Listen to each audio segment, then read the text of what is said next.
오늘 상처가 변하여 무기로라는 제목으로 함께 말씀을 받고자 합니다. 현실 남매, 현실 자매라는 말을 들어보셨죠? 다 들어보셨을 겁니다.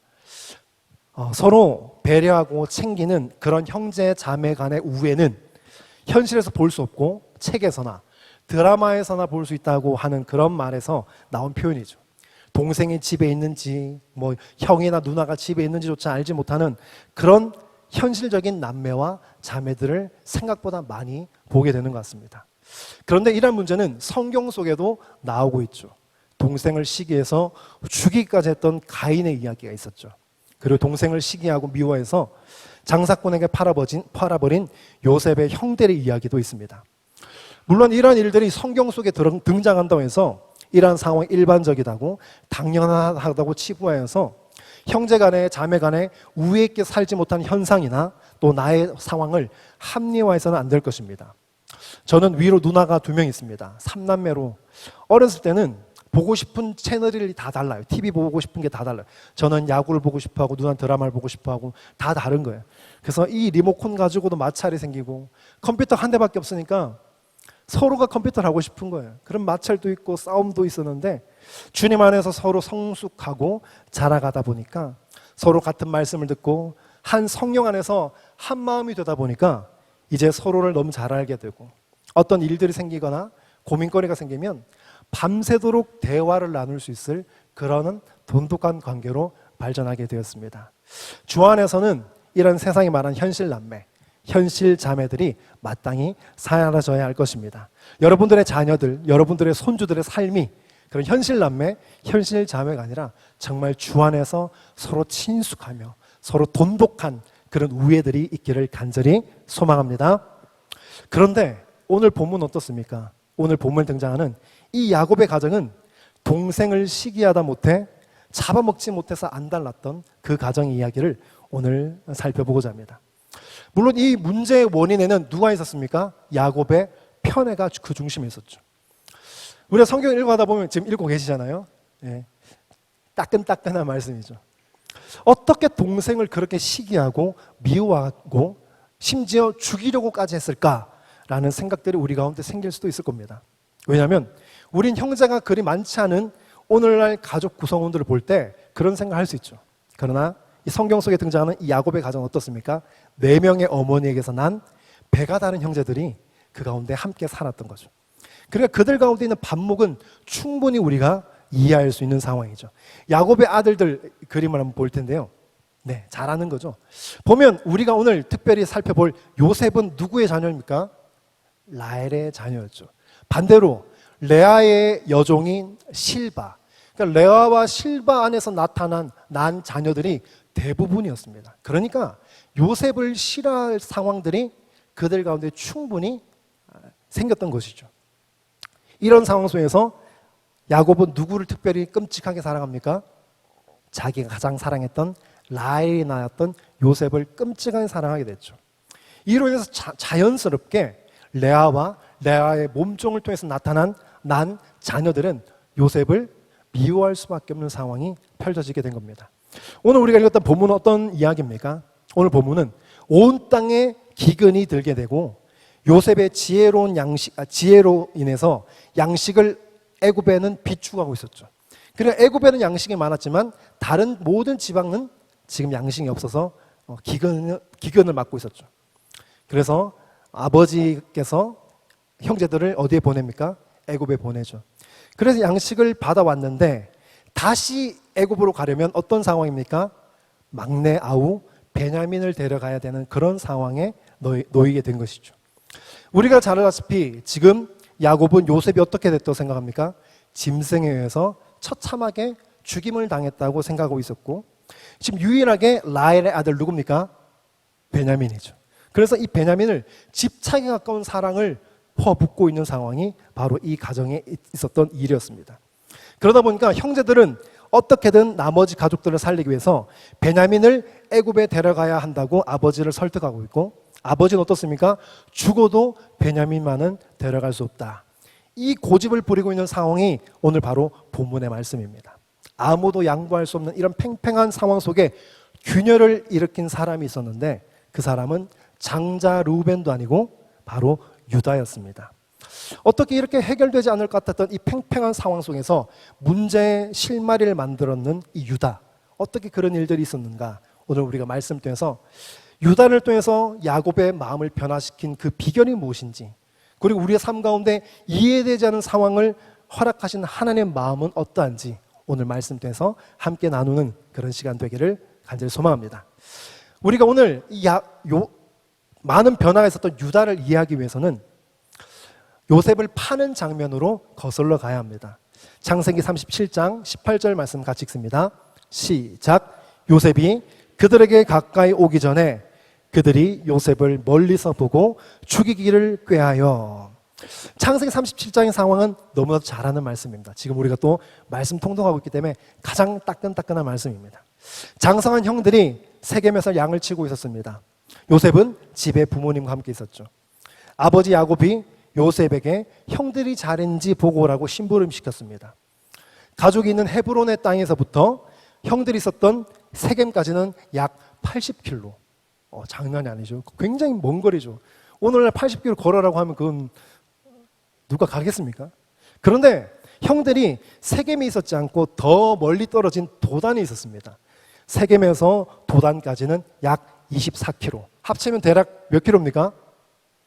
대략 100km가 되는 거리를 심부름 시킨 겁니다. 근데 그 심부름이 대단한 심부름이 아니에요. 형들이 잘했는지 안부를 물어보는 심부름입니다. 지금 여기 자녀들이 있는데 부모님이 이런 심부름 시키면 여러분도 어떻게 반응하겠습니까? 아멘 할렐루야 하고 나가겠습니까? 왜 저만 시켜요? 막 그러지 않겠습니까? 근데 요셉은 그 심부름을 수행하게 되죠. 만약에 요셉이 나머지 형제들이 자기를 그토록 미워하고 시기한지 안다면 이 심부름 응했겠습니까? 안 응했겠죠. 아마도 요셉은 자신의 형제들이 자기를 그토록 미워한다는 것을 인지하지 못하고 있었던 것 같습니다. 또한 요셉의 마음속에는 배다른 형제를 향한 미움이 있었다 없었다? 없었던 것 같습니다. 이로 보건대 요셉은 아주 눈치가 없거나 아니면 배다른 다른 형제에 대한 미움이 없었던 것으로 우리는 알 수 있습니다. 아무튼 요셉을 죽이기까지 했던 이 형제들 10명 중에 몇 명이나 됐는지 우리는 알 수 없겠지만 대부분 같은 마음으로 요셉을 미워했던 것으로 봅니다. 이때 형제 중에 맞이였던 루벤이 나서서 이 요셉을 살리러 가죠. 오늘 자막에 넣는데 요셉의 리더십은 이미 무너진 상황에 있었습니다. 어떤 죄를 지었습니까? 루벤은 아버지의 첫 비라와 동침하는 사건이 있었죠. 정말로 해서는 안 되는 죄를 범하게 되면서 자연스럽게 에서의 장자의 명분을 소홀히 여기고 누구에게 넘어갑니까? 야곱에게 넘어갔던 것처럼 이 루벤에 있어서 장자가 동생에게 넘어가는 사건이 생겼던 것입니다. 아무튼 이 루벤과 유다의 리더십은 엄청난 차이가 있는데 오늘 이 요셉을 파는 장면에서 그리고 나중에 애굽에 방문했을 때 요셉이 여러 가지를 시험해 보죠. 그때 나타났던 행동을 통해서 유다와 루벤의 차이점을 조금 살펴보고자 합니다. 먼저 창세기 37장 26절에서 27절 말씀을 같이 한 목소리 읽도록 하겠습니다. 시작. 유다가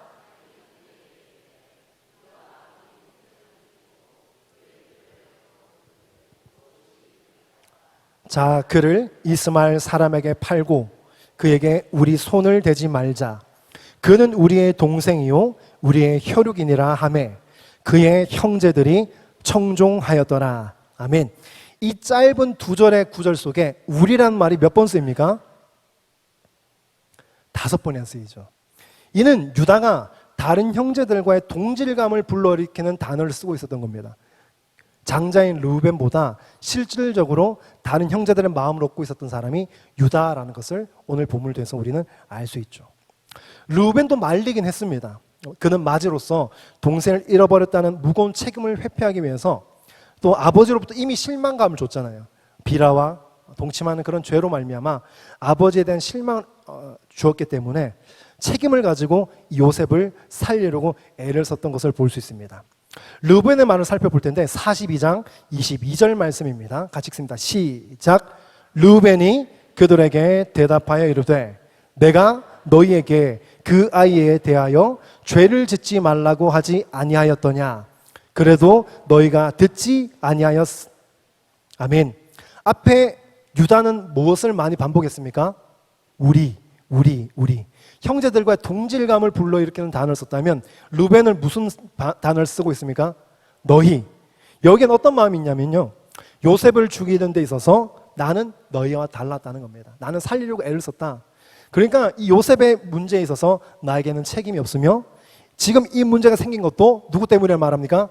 너희 때문이다 라고 말하고 있는 것이죠. 아무튼 우여곡절 끝에 양식을 구하기 위해서 떠났던 형제들이 무사히 아버지 집으로 돌아오게 되죠. 그런데 딱 왔더니 양식에 뭐가 있습니까? 자루에 돈이 그대로 있죠. 그리고 막내 아우 베냐민을 데려가지 않으면 다시금 총리 요셉을 볼 수 없는 상황에 그들은 이러지도 못하고 저러지도 못했습니다. 이렇게 시간이 가면서 양식은 떨어지고 있죠. 이런 상황 속에 아버지가 어떻게 합니까? 야곱이 다시 애굽으로 가서 양식을 가져오라 말하죠. 그때 르우벤이 아버지에게 설득하면서 이런 말을 합니다. 42장 37절 말씀 같이 읽습니다. 시작. 르우벤이 그의 아버지에게 말하여 이르되 내가 그를 아버지께로 데리고 오지 아니하거든 내 두 아들을 죽이소서 그를 내 손에 맡기소서 내가 그를 아버지께로 데리고 돌아오리이다. 르우벤은 책임감이 굉장히 강했습니다. 그러나 또한 상당히 감정적인 사람이었습니다. 베냐민을 데려오지 못할 경우 어떻게 말합니까? 자신의 두 아들을 죽이러 말하죠. 야곱에게서 이 두 아들은 어떤 존재입니까? 손자죠. 그러니까 그의 재단은 건강하지도 않고 하나님께서 기뻐하지도 않고 아버지 야곱이 기뻐할 만한 제안이 전혀 아니었죠. 이런 상황에서 이 모든 팽팽했던 상황 속에 균열을 일으킨 사람이 있었는데 그 사람이 누구라고 말했습니까? 유다였습니다. 유다의 말을 살펴볼 텐데요. 오늘 본문 말씀 8절 말씀입니다. 같이 읽습니다. 시작.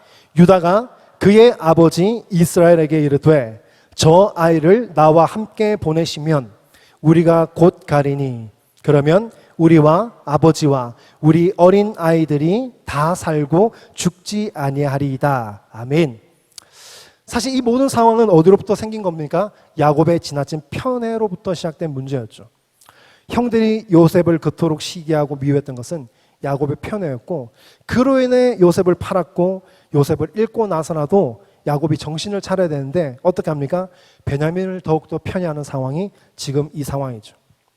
요셉을 잃었다는 슬픔과 또 베냐민을 절대 잃으면 안 된다는 감정에 휘둘려서 지금 야곱은 이성적인 판단을 하고 있지 못합니다. 그런데 그런 야곱을 끄집어낸 사람이 유다였는데 그가 이렇게 말했던 거죠.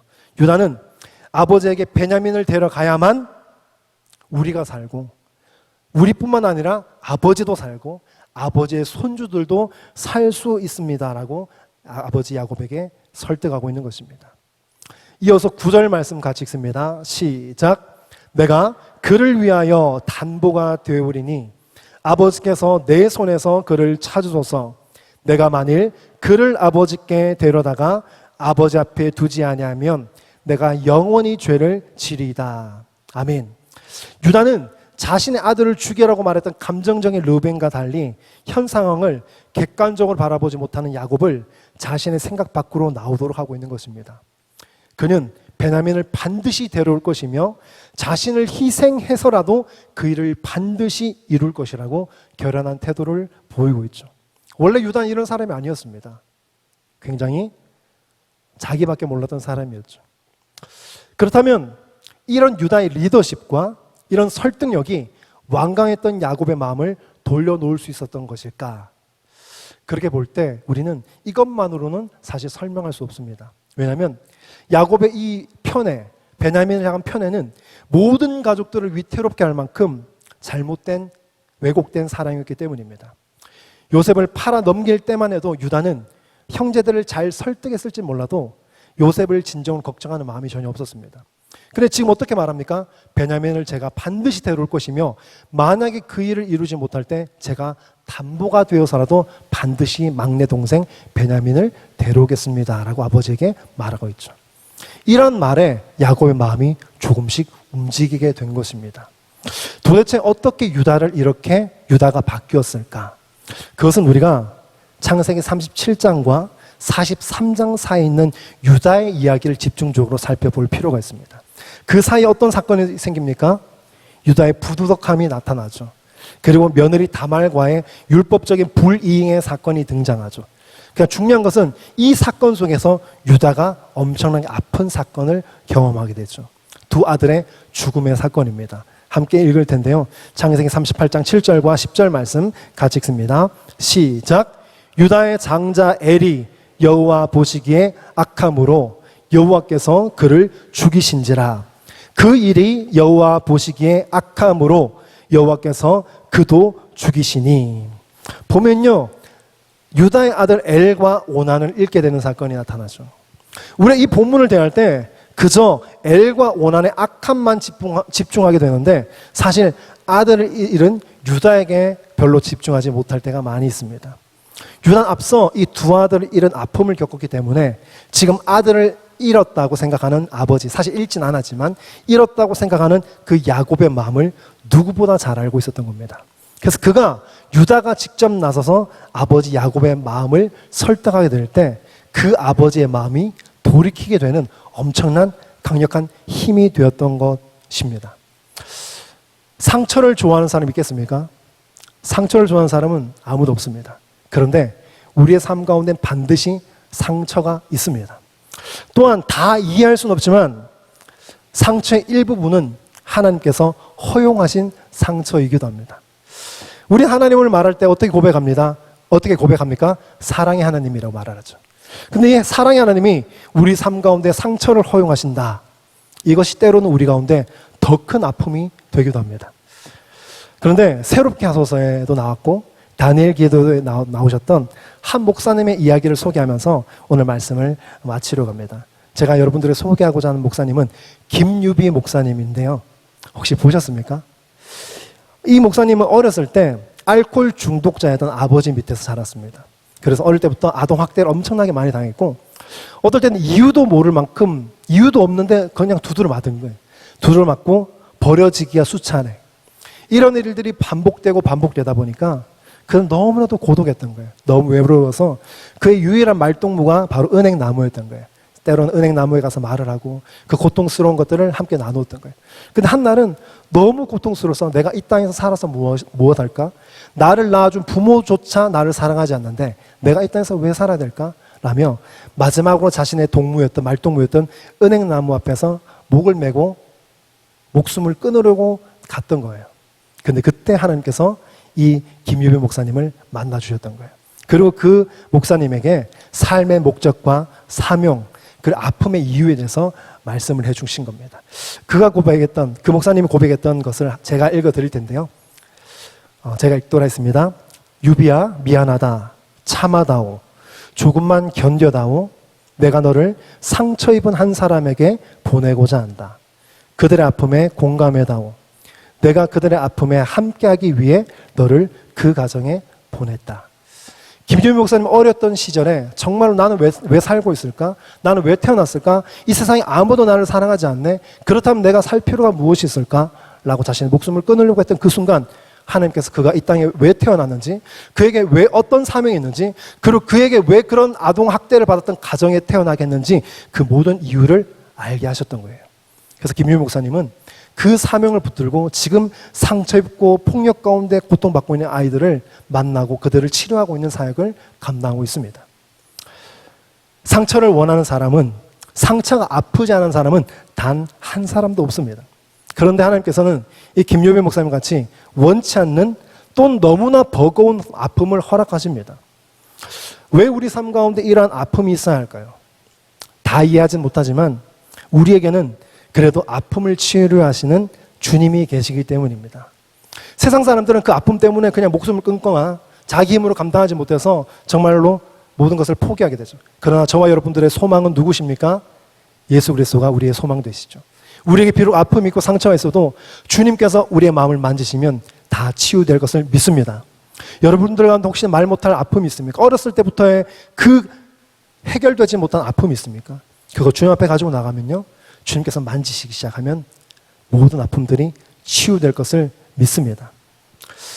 야곱은 어땠습니까? 야곱은 자신의 편애로 인해서 형제 간의 미움을 넘어서 살인으로까지 이어질 증오심을 품도록 했던 거죠. 요셉을 읽고도 자신의 잘못을 깨닫는 것이 아니라 더 잘못된 사랑으로 베냐민을 향해 집착으로 이어졌던 것이 바로 야곱입니다. 이런 야곱을 그 문제의 수렁 속에서 이끌어냈던 사람은 다름이 아니라 유다였습니다. 유다는 어떤 아픔이 있었습니까? 그에겐 어떤 상처가 있었습니까? 그는 두 아들을 실제로 잃었던 아픔이 있었던 사람이죠. 그런데 그 상처가 변하여 그의 말이 누군가를 일으키는, 수렁에서 나오게 하는 강력한 무기가 되었다는 것을 오늘 우리는 이 야곱의 가정을 통해서, 이 유다의 이야기를 통해서 알 수 있는 것입니다. 혹시 이유 모를 아픔과 문제로 고통스러워하십니까? 과거의 상처가 아직도 온전히 치료되지 못해서 여전히 아픔 속에 혹시 계십니까? 모든 것을 다 이해할 수는 없지만 주님의 위로와 치료가 우리 가운데 부어지기를 축복합니다. 그 상처가 변하여 아픔 속에 있는 누군가를 살리는 강력한 무기가 되기를 축복합니다. 저와 여러분들 가운데 하나님께서 상처를 허락하시고 아픔을 허락하시는 은혜는 다 이해할 수는 없지만 그 상처가 회복되었을 때 그것은 여러분들의 강력한 무기가 될 줄 믿습니다. 부모로부터 엄청난 아픔을 겪었던 김유빈 목사님이 아픔 가운데 있는 탈선한 아이들을 돌이키게 하는 것처럼 자녀를 잃은 아픔이 있는 이 유다가 아버지 야곱의 마음을 변화시키듯이 저와 여러분들 가운데 있는 모든 상처 아픔들이 예수 그리스도로 말미암아 회복되어 고통과 여전히 절망 가운데 있는 자들에게 우리에게 있는 예수 그리스도의 생명과 소망을 전하여 그들을 살릴 수 있는 복된 성도님 되시기를 간절히 소망하며 축복합니다.